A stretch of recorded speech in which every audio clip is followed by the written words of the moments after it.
ये छात्रों, RBM classes में आपका स्वागत है। आज हम एनसीईआरटी क्लास 10 का भौतिक विज्ञान का अध्ययन करेंगे। भौतिक विज्ञान जो कि क्लास 10 में एक ही किताब में 3 विज्ञान का जो है तीनों पार्ट होता है, भौतिक विज्ञान, रसायन विज्ञान और जीव विज्ञान। उसमें से हम भौतिक विज्ञान वाले पार्ट का अध्ययन करेंगे। तो चलिए इसको स्टार्ट करते हैं। इसमें जो है पहला हेडिंग प्रकाश है। देखिए, मैं ये मान करके पढ़ा रहा हूँ कि आप लोगों को कुछ नहीं आता, यानी कि बिल्कुल बेसिक से 0 लेवल से स्टार्ट करते हैं। तो चलिए देखते हैं। इसमें पहला हेडिंग लिखा है प्रकाश। पहले हम प्रकाश का अध्ययन करेंगे कि प्रकाश क्या होता है। तो देखिए इसमें लिखा है, वह ऊर्जा जो स्वयं नहीं दिखाई देती है परंतु उसकी सहायता से हम वस्तुओं को देखते हैं, प्रकाश कहलाती है। तो ये तो लिखा है, इसको पढ़ लिए। अब इसको समझते हैं क्या होता है। देखिए, प्रकाश जो है एक प्रकार की ऊर्जा है। इसमें यही लिखा है कि वह ऊर्जा जो स्वयं नहीं दिखाई देती है। इसका ये मतलब हुआ कि प्रकाश एक प्रकार की ऊर्जा है जो स्वयं नहीं दिखाई देती है परंतु इसकी सहायता से हम वस्तुओं को देखते हैं। तो प्रकाश जो है एक प्रकार की ऊर्जा है। पहले हम ऊर्जा का अध्ययन करते हैं कि ऊर्जा क्या होता है। देखिए, ऊर्जा जो है इसमें तो इसकी परिभाषा इस प्रकार से लिखी हुई है किताब में कि कार्य करने की क्षमता को ऊर्जा कहते हैं। कार्य करने की क्षमता को ऊर्जा कहते हैं। कार्य करने की जो क्षमता होती है उसी को ऊर्जा कहते हैं।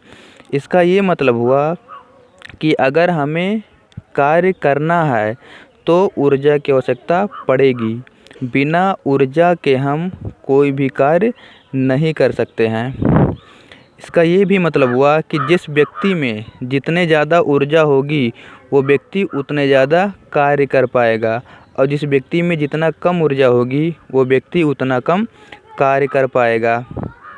तो प्रकाश जो है एक ऊर्जा है, यानी कि जब प्रकाश ऊर्जा है तो इसकी सहायता से हम कुछ कार्य करते होंगे, क्योंकि ऊर्जा क्या है, कार्य करने की क्षमता है। तो प्रकाश की सहायता से हम कार्य कैसे करते हैं, थोड़ा सा इसको भी समझ लेते हैं। जैसे देखिए, मान लेते हैं कि कोई व्यक्ति है, ये कोई व्यक्ति है, यहाँ एक अंधेरा कमरा है। इस अंधेरे कमरे में अगर कहा जाए कि जा करके कोई छोटा सा जो भी वस्तु है उसको उठा लाइए, तो क्या वो अंधेरे कमरे में जा करके उस वस्तु को ला पाएगा? यही काम है, वो जो छोटा वस्तु है लाना, यही क्या है, काम है।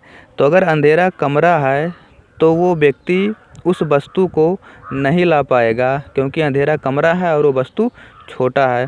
तब क्या करेंगे, अगर हम इसके हाथ में एक टार्च दे देते हैं, टार्च अगर दे देंगे तो टार्च जब वो जलाएगा तब यहाँ से प्रकाश की किरणें निकलती हैं। वो किरणें जा करके उस वस्तु पर पड़ती हैं। जब उस वस्तु पर पड़ती हैं तब फिर से वहाँ से परावर्तित होकर के वो किरणें हमारी आँखों में जाती हैं। जब किरणें हमारी आँखों में जाती हैं तब हमें स्पष्ट पता चल जाता है कि ये वस्तु क्या है। तो जो किरणें हमारे मस्तिष्क में जाती हैं तो मस्तिष्क में, आँख में उसका प्रतिबिंब बनता है। फिर आँख से मस्तिष्क को संदेश भेजा जाता है कि उसका रूप, रंग, आकार कैसा है। तो इस प्रकार से हम उस वस्तु को देखते हैं, पहचान करते हैं। लेकिन देखिए, अगर यही टार्च ना होता तब हम उस वस्तु को देख पाते? नहीं देख पाते। क्यों? इसका क्या कारण हुआ? इसका ये मतलब हुआ कि हमें वस्तुओं को देखने के लिए प्रकाश की आवश्यकता पड़ती है। देखिए, जब पहले प्रकाश नहीं था तब भी तो हमारे पास आँख था कि नहीं था? था। फिर भी हमारे पास आँख था, लेकिन तब हम वस्तुओं को नहीं देख पाए। इसका यही मतलब हुआ कि हमें वस्तुओं को देखने के लिए प्रकाश की आवश्यकता पड़ती है। बिना प्रकाश के हम वस्तुओं को नहीं देख पाते हैं। तो प्रकाश जो हुआ वो ऊर्जा है जो हमारे दृष्टि ज्ञान को, मतलब देखने वाले ज्ञान को जागृत करती है। बिना प्रकाश के हमारी आँखें वस्तुओं को नहीं देख सकती हैं। तो यही इसमें लिखा है, वह ऊर्जा जो स्वयं नहीं दिखाई पड़ती है। मतलब प्रकाश जो है वो स्वयं दिखाई नहीं पड़ती है। देखिए इसका क्या मतलब हुआ। देखिए यहाँ से यहाँ तक रास्ते में प्रकाश है, अगर ये प्रकाश दिखाई पड़ने लगता तो ये पीछे वाला दिखाई पड़ता। जैसे देखिए अगर दीवार दिखाई पड़ता है, दीवार के पीछे वाला पार्ट दिखाई पड़ता है, दीवार के पीछे का जो भी वस्तु या स्थान है वो नहीं दिखाई पड़ता है। इसका क्या मतलब हुआ कि हमें जो आगे दिखाई पड़ जाएगा उसके पीछे वाला नहीं दिखाई पड़ेगा। तो यही इसमें भी है, अगर ये प्रकाश दिखाई पड़ने लगता तो इसके जो पीछे है ये सब वस्तु वो ना दिखाई पड़ता। इसका ये मतलब हुआ कि प्रकाश जो है वो स्वयं नहीं दिखाई देती है, परंतु उसकी सहायता से हम वस्तुओं को देखते हैं। तो इस प्रकार से प्रकाश हो गया। आशा करता हूँ कि समझ में आया होगा। उसके बाद में अब हम प्रदीप्त और अदीप्त वस्तुओं का अध्ययन करेंगे। ये प्रदीप्त और अदीप्त वस्तुएं क्या होती हैं इसका अध्ययन करते हैं। देखिए संसार में जितनी भी वस्तुएं हैं उसको दो भागों में बांटा गया, एक तो प्रदीप्त वस्तु और एक अदीप्त वस्तु। प्रदीप्त वस्तु वह वस्तु कहा गया जो अपने आप जलती है, और अदीप्त वस्तु वह वस्तु कहा गया जो अपने आप नहीं जलती है। जैसे देखिए इसको समझिए कैसे। प्रदीप्त वस्तुएं, देखिए इसमें ऐसे लिखना है, ऐसी वस्तुएं जिसमें स्वयं का प्रकाश होता है। ऐसी वस्तुएं जिसमें स्वयं का प्रकाश होता है प्रदीप्त वस्तुएं कहलाती हैं। स्वयं का प्रकाश होने का मतलब वो स्वतः यानी कि अपने आप प्रकाश का उत्सर्जन करेंगी, यानी कि वो अपने आप जलती हैं, यानी रोशनी निकालती हैं, लाइट निकालती हैं। जैसे देखिए सूर्य जो है ये अपने आप तो जलता है कि जलाना पड़ता है। सूर्य स्वतः ही प्रकाश का उत्सर्जन करता है। बल्ब भी तो अपने आप स्वतः प्रकाश का उत्सर्जन करता है। ऐसे लालटेन हो गया, लैंप हो गया आदि, यानी कि ये सब वस्तुएं जो अपने आप स्वतः ही प्रकाश का उत्सर्जन करती हैं प्रदीप्त वस्तुएं कहलाती हैं। उसके बाद अदीप्त वस्तुएं, तो प्रदीप्त वस्तुएं तो वो हो गई जो अपने आप प्रकाश का उत्सर्जन करती हैं, लेकिन कुछ वस्तुएं ऐसी भी हैं जिसमें स्वयं का प्रकाश नहीं होता है, यानी कि वह स्वतः या अपने आप लाइट नहीं निकालती हैं, प्रकाश नहीं निकालती हैं, तो उन्हें अदीप्त वस्तुएं कहते हैं। ऐसी वस्तुएं जिसमें स्वयं का प्रकाश नहीं होता अदीप्त वस्तुएं कहलाती हैं। ये वस्तुएं प्रदीप्त वस्तुओं की सहायता से दिखाई पड़ती हैं। जैसे चंद्रमा हो गया, चंद्रमा में अपना स्वयं का प्रकाश नहीं होता है, रात में जलता है तो ऐसा लगता है कि चंद्रमा की रोशनी या प्रकाश है, लेकिन ऐसा नहीं है। चंद्रमा जो है वो सूर्य के प्रकाश से प्रकाशमान होती है, यानी कि वो जो चंद्रमा से प्रकाश आता है वो सूर्य का प्रकाश है, ना कि चंद्रमा का। ऐसे देखिए पहाड़ हो गया, पहाड़ कभी रोशनी निकालता है नहीं निकालता है, लेकिन ये दिखाई कैसे पड़ता है, जब इस पर सूर्य के प्रकाश की किरण पड़ती है। यानी कि जितनी भी अदीप्त वस्तुएं हैं वह प्रदीप्त वस्तुओं की सहायता से दिखाई पड़ती हैं। ऐसे नदी हो गया, नदी में भी अपना स्वयं का प्रकाश नहीं है, ये प्रदीप्त वस्तु की सहायता से दिखाई पड़ती है। उसके बाद में ये हो गया कुर्सी और ये हो गया दीवार। तो अब हम अध्ययन करेंगे प्रकाशिक माध्यम का। तो देखिए प्रकाशिक माध्यम क्या होता है। प्रकाशिक माध्यम, देखिए इसमें लिखा है वह माध्यम जिसमें से होकर प्रकाश गमन करती है प्रकाशिक माध्यम कहलाती है। जैसे निर्वात, वायु, जल, कांच आदि। तो देखिए प्रकाशिक माध्यम क्या होता है। सबसे पहले समझते हैं कि माध्यम माने क्या होता है। प्रकाशिक माध्यम लिखा है, माध्यम माने होता है साधन, माध्यम माने साधन, और साधन माने क्या होता है, ऐसी वस्तु जो किसी भी वस्तु को एक स्थान से दूसरे स्थान तक लेकर जाती है, साधन कहलाती है। जैसे जब हम लोग स्कूल में पढ़ने आते हैं तो साइकिल से चला करके स्कूल पहुंचते हैं, तो साइकिल क्या हुआ, हमें घर से स्कूल तक पहुंचाती है, तो साइकिल एक माध्यम हो गया। जैसे जब घर वाले मुंबई जाते हैं तो ट्रेन से जाते हैं, तो ट्रेन क्या करती है, हमारे स्टेशन से मुंबई तक का सफ़र वो तय करती है। यानी कि ट्रेन जो है हमें वो मुंबई पहुंचाती है, तो ट्रेन भी क्या हो गया, एक माध्यम है। तो ऐसे प्रकाश जो है ये कहाँ से चलती है? प्रकाश जो है सूर्य से तो चलती है। प्रकाश ये सूर्य से निकलती है और कहाँ पहुंचती है? हमारी पृथ्वी पर। तो जब सूर्य से निकल करके प्रकाश पृथ्वी पर पहुंचती है तो इसे लाने वाला भी कुछ साधन है। वही जो साधन होता है उसी को प्रकाशिक माध्यम कहते हैं। तो प्रकाशिक माध्यम, इसमें पहला लिखा है निर्वात। पहला लिखा है निर्वात। देखिए निर्वात क्या होता है। तो निर्वात जो है, देखिए ये यहाँ चित्र में ये पृथ्वी है। पृथ्वी के जो चारों ओर वायुमंडल है, ये लगभग 10,000 किलोमीटर तक है वायुमंडल। तो पृथ्वी के जो चारों ओर ये वायुमंडल है, उसके बाद ये जो बाहर का, पहले ये समझ लीजिए सूर्य से पृथ्वी की जो दूरी है 15 करोड़ किलोमीटर है, लगभग 15 करोड़ किलोमीटर है। तो जब ये 15 करोड़ किलोमीटर है तो ये 10,000 किलोमीटर है, तो बाकी जो बचा 14 करोड़ 90 लाख 90 हज़ार किलोमीटर, ये पूरा विस्तार वाला क्षेत्र ये खाली है, यहाँ कुछ नहीं है। यही जहाँ कुछ नहीं होता है इसी को निर्वात कहा जाता है। निर्वात वह स्थान या वह क्षेत्र होता है जहाँ पर वायु नहीं पाई जाती है, तो निर्वात हो गया। तो प्रकाश जो है वो निर्वात से होकर के वायुमंडल में जाती है, फिर वायुमंडल से होकर के पृथ्वी पर जाती है। तो निर्वात क्या हुआ? निर्वात एक माध्यम हुआ, क्योंकि इसी में से होकर प्रकाश की किरण यहाँ वायुमंडल या पृथ्वी तक पहुँचती है। तो निर्वात क्या हो गया? एक माध्यम। उसके बाद जो है वायु भी एक माध्यम है, क्योंकि वायु में से होकर के भी प्रकाश की किरण चलती है। वायु में से होकर के प्रकाश की किरण चलती है। देखिए ये वायुमंडल है ना, यहाँ पर जब वायुमंडल में पहुँचती है तो ये 10,000 किलोमीटर की दूरी भी तय करती है। उसके बाद जल है, ये जल है। उसके बाद कांच है।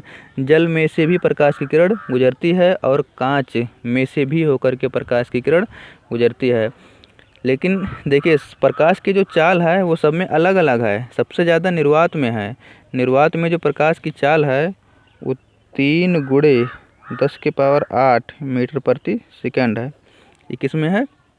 निर्वात में। इसको याद कर लेना, ये भी बहुत बार पूछा गया है।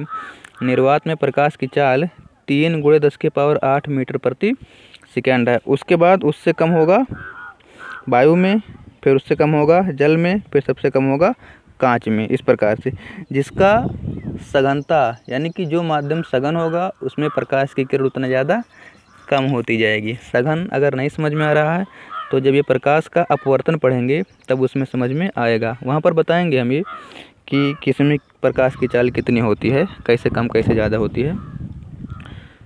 तो उसके बाद अब हम अध्ययन करेंगे प्रकाश के गमन करने के आधार पर वस्तुओं को 3 भागों में बांटा गया है। देखिए प्रकाश को गमन करने के आधार पर वस्तुओं को 3 भागों में बांटा गया है। मतलब प्रकाश जिन जिन वस्तुओं से होकर गुजरती है उसके आधार पर 3 भागों में बांटा गया है। पहला नंबर है पारदर्शी वस्तुएं। पारदर्शी वस्तुएं, तो देखिए इसमें लिखना कैसे है, पहले इसको बता देते हैं फिर इसको समझाते हैं। देखिए ऐसी वस्तुएं जिसमें से हो करके प्रकाश की किरण पूर्णतः गमन कर जाती है पारदर्शी वस्तुएं कहलाती हैं। फिर से सुनिए, ऐसी वस्तुएं जिनमें से हो करके प्रकाश की किरण पूर्णतः गुजर जाती है पारदर्शी वस्तुएं कहलाती हैं। जैसे देखिए निर्वात में हो करके प्रकाश किरण क्या होगी? पूर्णतः गमन कर जाएगी। उसके बाद जो है हवा में से भी होकर के पूर्णतः गमन कर जाती है। उसके बाद सफ़ा हुआ कांच लिखा है, मतलब साफ कांच होना चाहिए, गंदा कांच नहीं होना चाहिए, नहीं तो पूरा नहीं निकल पाएगी। तो ये निर्वात हो गया, ये हवा हो गया और ये सफ़ा हुआ कांच हो गया। तो पारदर्शी वस्तुएं हो गई। उसके बाद पारभासक वस्तुएं। तो पारभासक का मतलब होता है ऐसी वस्तुएं जिनमें से हो करके प्रकाश का आंशिक भाग गुजर पाता है। ऐसी वस्तुएं जिनमें से हो करके प्रकाश का आंशिक भाग गुजर पाता है पारभासक वस्तुएं कहलाती हैं। जैसे घिसा हुआ कांच, तेल लगा हुआ कागज़। मतलब ये जो घिसा हुआ कांच है और ये जो तेल लगा हुआ कागज़ है, इसमें से हो करके प्रकाश की किरण पूरा नहीं गुजर पाएगी, कुछ रुक जाएगी। तो ऐसी जितनी भी वस्तुएं हैं जिनमें से हो करके प्रकाश की पूरी भाग यानी कि पूरी किरण नहीं गुजर पाती है, वो पारभासक कहलाती हैं। उसके बाद तीसरा वाला है अपारदर्शी वस्तुएं। तो इसका क्या मतलब हुआ होगा? देखिए, इसमें क्या था कि पूरा गुजर जाती है, इसमें थोड़ा सा गुजरती है, तो इसमें क्या होगा? बिल्कुल नहीं गुजर पाती है। यानी कि इसको ऐसे लिखना है, ऐसी वस्तुएं जिनमें से हो करके प्रकाश नहीं गुजर सकती है अपारदर्शी वस्तुएं कहलाती हैं। ऐसी वस्तुएं जिनमें से हो करके प्रकाश नहीं गुजर सकती है अपारदर्शी वस्तुएं कहलाती हैं। जैसे दीवार हो गया, दीवार से हो करके प्रकाश की किरण गुजर पाएगी? नहीं गुजर पाएगी। मेज से हो करके भी नहीं गुजर पाएगी, और ना तो पर्वत से गुजर पाएगी, ना तो नदी से तो गुजर जाएगी हल्का सा, नहीं गुजर पाएगी क्योंकि नदी बड़ा होता है। तो इस प्रकार से बहुत से उदाहरण है जिसमें से हो करके प्रकाश की किरण नहीं गुजर पाएगी, तो उसे क्या कहते हैं? अपारदर्शी वस्तुएं कहते हैं। तो उसके बाद अब ये मेन और इम्पोर्टेंट टॉपिक है प्रकाश का परावर्तन, जो कि बहुत बार पेपर में पूछा गया है। तो इसका अध्ययन करते हैं अच्छे से, प्रकाश का परावर्तन। सबसे पहले इसको पढ़ देते हैं, उसके बाद इसको हम बताते हैं अच्छे से। देखिए, लिखा है, जब प्रकाश की किरणें किसी चिकने पॉलिशदार तल से टकराती है तो वह उसी माध्यम में वापस लौट आती है। इस घटना को प्रकाश का परावर्तन कहते हैं। देखिए, यहाँ चित्र से ही समझ लीजिए। देखिए, इसमें ये यहाँ पर जो बना है, ये पहले कांच था, कांच, फिर उसके पीछे एक कलई किया गया। ये तो जब कलई कर दिया गया, ये जो कलई होता है ये लाल ऑक्साइड और पारे का कलई होता है। शीशा देखे होंगे घरों में, यहाँ पीछे कलई क्या होता है ना। नहीं, कलई नहीं करेंगे तो प्रकाश की किरण उसमें से गुजर जाएगी, और जब गुजर जाएगी तो हमारा जो चेहरा है, जो देखते हैं सुबह देख करके स्कूल आते हैं, वो नहीं दिखाई पड़ेगी। तो ये पीछे कलई करना पड़ता है। ये जो कलई करते हैं ये लाल ऑक्साइड और पारे की कलई होती है। तो देखिए, ये एक चिकना पारदर्शी तल है। चिकना होता है ना शीशा, और ये पारदर्शी नहीं, अपारदर्शी तल होता है ये। यानी कि इसमें से हो करके प्रकाश की किरण नहीं गुजर पाएगी, क्योंकि यहाँ पीछे कलई किया हुआ है। तो जब ये चिकना अपारदर्शी तल है या पॉलिशदार तल है, तो देखिए यहाँ पर ये प्रकाश की किरण है एक, यानी कि यहाँ से कोई टार्च जलाया गया है, वहाँ से प्रकाश की किरण चलती है। तो जब ये प्रकाश की किरण यहाँ से चलती है तो आकर के इससे ये शीशे से टकराएगी। जब टकराएगी तो टकराने के बाद ये उसी माध्यम का मतलब, अगर ये हवा में से आ रही थी तो ये ऊपर हवा में ही चली जाएगी, अंदर नहीं प्रवेश कर पाएगी। तो जब प्रकाश की ये किरण किसी चिकने पॉलिशदार तल पर टकराती है तो टकराने के बाद उसी माध्यम में वापस लौट जाती है। इस घटना को प्रकाश का परावर्तन कहते हैं। मतलब कौन सी घटना? वो घटना कि जब प्रकाश की किरण किसी चिकने पॉलिशदार तल से टकराती है तो टकराने के बाद उसी माध्यम में वापस लौट जाती है। इस घटना को प्रकाश का परावर्तन कहते हैं। ऐसे लिखना है अगर पेपर में आएगा तो। उसके बाद अब चित्र समझा देते हैं। चित्र क्या है? देखिए, ये ध्यान से इसको सुनिए। देखिए, ये यहाँ लिखा है परावर्तक तल। तो इसमें ऐसे लिखना है, जिस तल से प्रकाश का परावर्तन होता है उसे परावर्तक तल कहते हैं। जिस तल से प्रकाश का परावर्तन होता है उसे परावर्तक तल कहते हैं। उसके बाद में क्या लिखा है? आपतित किरण। फिर से सुन लीजिए इसको। देखिए, ये कलई किया हुआ भाग है, ध्यान से समझिए। आपकी देखिए इसी से तो प्रकाश का परावर्तन होता है, इसी से तो टकरा करके जाता है, तो परावर्तक तल इसे कहते हैं। इसमें लिखना ऐसे है, पूछा नहीं जाएगा वैसे, लेकिन समझ लीजिए, जिस तल से प्रकाश का परावर्तन होता है उसे परावर्तक तल कहते हैं। ये देखिए आपतित किरण, ये परावर्तक तल है, ये परावर्तक तल की ओर आने वाली किरण है। तो आपतित किरण किसे कहते हैं, ऐसे लिखना है, परावर्तक तल की ओर आने वाली किरण को आपतित किरण कहते हैं। फिर से, परावर्तक तल की ओर आने वाली किरण को आपतित किरण कहते हैं। उसके बाद ये परावर्तित किरण, देखिए ये परावर्तक तल से दूर जा रही है, तो इसमें ऐसे लिख देना है कि परावर्तक तल से दूर जाने वाली किरण को परावर्तित किरण कहते हैं। अब उसके बाद में ये देखिए एक लाइन खींचा गया है सीधा, यहाँ लिखा है अभिलंब। अभिलंब किसे कहते हैं, देखिए ये परावर्तक तल है और एक सीधी यानी कि 90 अंश का कोण बनाया गया, 90 अंश का कोण बना करके रेखा खींची गई है। तो जो 90 अंश का कोण बनाती है रेखा उसे लंब रेखा कहते हैं। तो इसको परिभाषित ऐसे करना है कि परावर्तक तल पर खींचे गए लंब को अभिलंब कहते हैं। ये परावर्तक तल है, इस पर ये लंब खींचा गया है, इसी को अभिलंब कहते हैं। तो इसको ऐसे लिखना है कि परावर्तक तल पर खींचे गए लंब को अभिलंब कहते हैं। उसके बाद में ये रेखा अभिलंब हो गई। अब देखिए यहाँ ये आपतित किरण और ये अभिलंब के बीच में एक ठो कोण बना है जिसका नाम है आपतन कोण, और इसे आई से प्रदर्शित करते हैं। उसके बाद में ये अभिलंब और परावर्तित किरण के बीच में भी एक कोण बना है, ये देखिए कोण बना है, जिसे परावर्तन कोण कहते हैं। तो इसको कैसे परिभाषित करेंगे, देखिए आपतित किरण और अभिलंब के बीच बने कोण को आपतन कोण कहते हैं।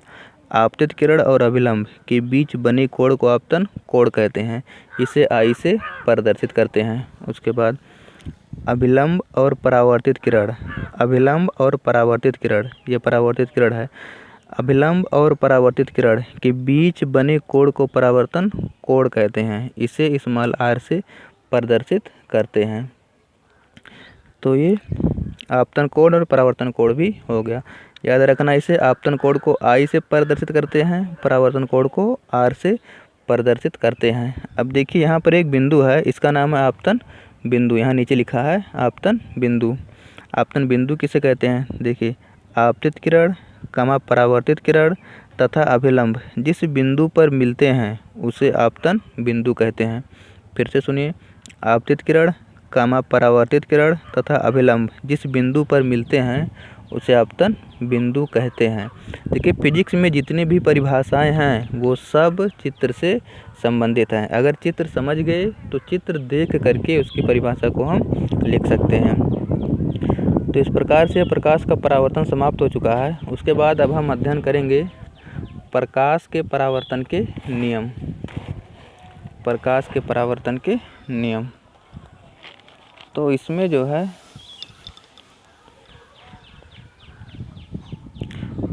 इसमें प्रकाश के परावर्तन के नियम में परावर्तन के 2 नियम हैं। कितने नियम हैं, 2 नियम। कौन कौन, पहला लिखा है आपतित किरण कमा परावर्तित किरण तथा आपतन बिंदु पर खींचा गया अभिलंब तीनों एक ही तल में होते हैं। पहले इसको पढ़ देते हैं, उसके बाद इसको चित्र में समझाते हैं।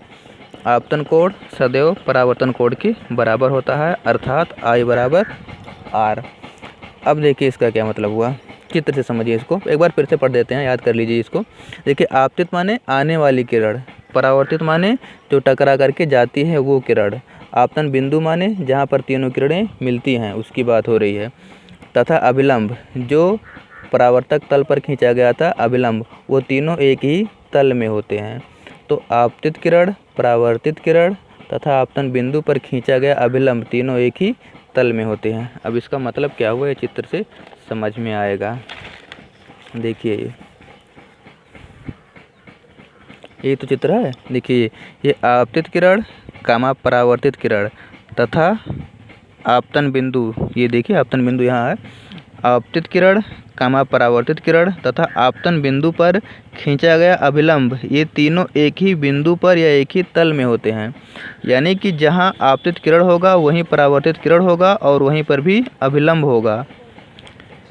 देखिए इसको थोड़ा सा और समझ लीजिए अगर समझ में नहीं आया। देखिए जब भी प्रकाश का परावर्तन होगा तो ये कली क्या रहेगा, नीचे इस प्रकार से किरण आएगी और टकरा करके वो ऊपर चली जाएगी। ऐसा कभी नहीं होगा कि ऐसे आए फिर यहाँ से उठे वो, और ऐसा कभी नहीं होगा कि आपतन बिंदु ये अभिलंब जो है यहाँ पर आए। जब भी प्रकाश का परावर्तन होगा, जब प्रकाश का परावर्तन होगा तब जो प्रकाश की किरण होगी वो जहाँ से टकराएगी वहीं से उठ जाएगी इस प्रकार से, और जब उठेगी और वहीं पर भी ये अभिलंब होगा, अभिलंब भी वहीं पर होगा। ऐसा नहीं होगा कि अभिलंब यहाँ हो जाए। ये आपतित किरण और ये परावर्तित किरण तथा आपतन बिंदु ये तीनों एक ही बिंदु पर होंगे। ऐसा नहीं होगा कि आपतित किरण यहाँ हो जाए, परावर्तित किरण यहाँ हो जाए और अभिलंब यहाँ हो जाए, इसको छोड़ करके नहीं जाएगी, यहीं से उठ जाएगी ये। तो यही लिखा है पहला नियम कि आपतित किरण, परावर्तित किरण तथा आपतन बिंदु पर खींचा गया ये अभिलंब तीनों एक ही बिंदु पर होते हैं या एक ही तल पर होते हैं। उसके बाद में दूसरा जो नियम था, देखिए उसमें लिखा था कि आपतन कोण सदैव परावर्तन कोण के बराबर होते हैं। यानी कि जो कोण यहाँ बनेगा वही कोण यहाँ बनेगा। आपतन कोण सदैव परावर्तन कोण के बराबर होता है। इसको थोड़ा सा और समझ लेते हैं। देखिए ये अभिलंब हो गया। जब ये प्रकाश किरण आएगी तो जितना कोण यहाँ बनाएगी उतने कोण से ये उतना ऊपर उठ करके चली जाएगी। ऐसा नहीं होगा कि देखिए इस प्रकार से आया और यहाँ इस तरीके से आया और यहाँ इस तरीके से चला जाए, मतलब यहाँ कोण कम हो जाए और यहाँ कोण ज़्यादा हो जाए। ऐसा कभी नहीं होगा। जो कोण यहाँ बनेगा वही कोण यहाँ बनेगा। ये दूसरा वाला नियम है। यानी कि आपतन कोण सदैव परावर्तन कोण के बराबर होता है। यानी कि I बराबर R होता है, हमेशा I बराबर R होता है। तो यही इसमें लिखा था कि आपतन कोण सदैव परावर्तन कोण के बराबर होता है। देखिए आपतन कोण सदैव परावर्तन कोण के बराबर होता है। तो अगर वीडियो अच्छा लगा हो तो चैनल को सब्सक्राइब कर लीजिए, जिससे हम जो भी नया वीडियो बनाएंगे उसका नोटिफिकेशन आपके पास पहुंच जाएगा और आप आसानी से उस वीडियो का अध्ययन कर सकते हैं। तो इसके आगे का जो पार्ट है यानी कि प्रतिबिंब, उसको हम अगले वीडियो में अध्ययन करेंगे।